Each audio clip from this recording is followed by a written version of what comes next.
Drinks के बाद अलग इंसान बन जाते थे। आलोकनाथ को लेकर हिमानी शिवपुरी का खुलासा, बोली, जैसे ही 8 बजते 90 के दशक की पॉपुलर एक्ट्रेस हिमानी शिवपुरी ने हाल ही में दिए इंटरव्यू में संस्कारी बाबू आलोकनाथ को लेकर कई खुलासे किए।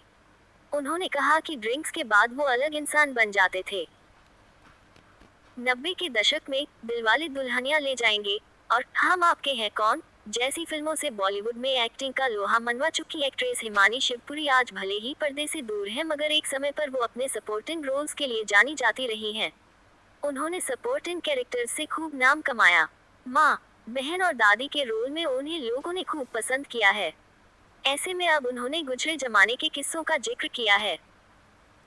इसी बीच एक्ट्रेस ने टीवी के संस्कारी बाबू यानी कि आलोकनाथ के साथ काम करने के अनुभव शेयर किया है और एक किस्से का भी जिक्र किया जब वो नशे में हंगामा मचाने लगे थे।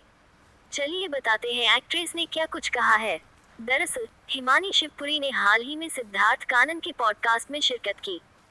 इस दौरान उन्होंने अपने करियर से लेकर बड़े एक्टर्स के साथ काम करने के अनुभव तक के बारे में बात की।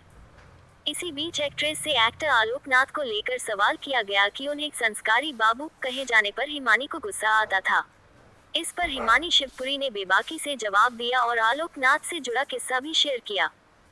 हिमानी शिवपुरी ने आलोकनाथ को लेकर कहा, नहीं, क्या है कि अभी तक हमारी बहुत टाइम से मुलाकात और बातचीत नहीं हुई। मैंने उनके साथ बहुत काम किया है। हम कई फिल्मों में साथ रहे। इसमें हम आपके हैं कौन, हम साथ साथ हैं, परदेस में थे। इसके अलावा हमने कई टीवी सीरियल्स में भी काम किया है। जब वो शराब नहीं पीते थे तो वो संस्कारी थे। मैंने सुना था कि वो ड्रिंक्स के बाद ऐसा हो जाते थे। इसके साथ ही एक्ट्रेस ने आलोकनाथ से जुड़े एक किस्से का भी जिक्र किया। हिमानी ने बताया, हम एक अवार्ड शो के लिए जा रहे थे। उन्होंने काफी बवाल किया था। उनकी पत्नी वहाँ थी और वो चिंता में थी। कह रही थी कि इन्हें कंट्रोल करो।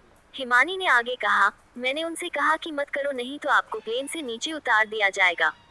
क्योंकि एक बार उन्हें प्लेन से उतार दिया गया था। वैसे तो वो सेट पर कभी कुछ नहीं बोलते थे। मेरे बॉय और ड्राइवर बोलते थे कि आप आलोकनाथ को देखिए ना, वो किसी को कुछ नहीं कहते हैं। क्योंकि मैं हर चीज के लिए बोलती थी। लेकिन जैसे ही 8 बजते थे उनकी घंटी बज जाती थी। एक्ट्रेस इस इंटरव्यू में ये भी कहती है कि उन्हें एनएसडी में हुई एक घटना को छोड़कर उनसे कभी कोई परेशानी नहीं हुई। हालांकि उन्होंने इस घटना का कोई जिक्र नहीं किया। आपको बता दें कि साल 2018-19 में मीटू मूवमेंट के दौरान कई एक्ट्रेसेस ने आलोकनाथ पर यौन शोषण के आरोप लगाए थे। उन पर संध्या मृदुल, नवनीत निशान और विंटा नंदा जैसी शख्सियत ने आरोप लगाए थे और आलोकनाथ ने उन आरोपों से इनकार नहीं किया था।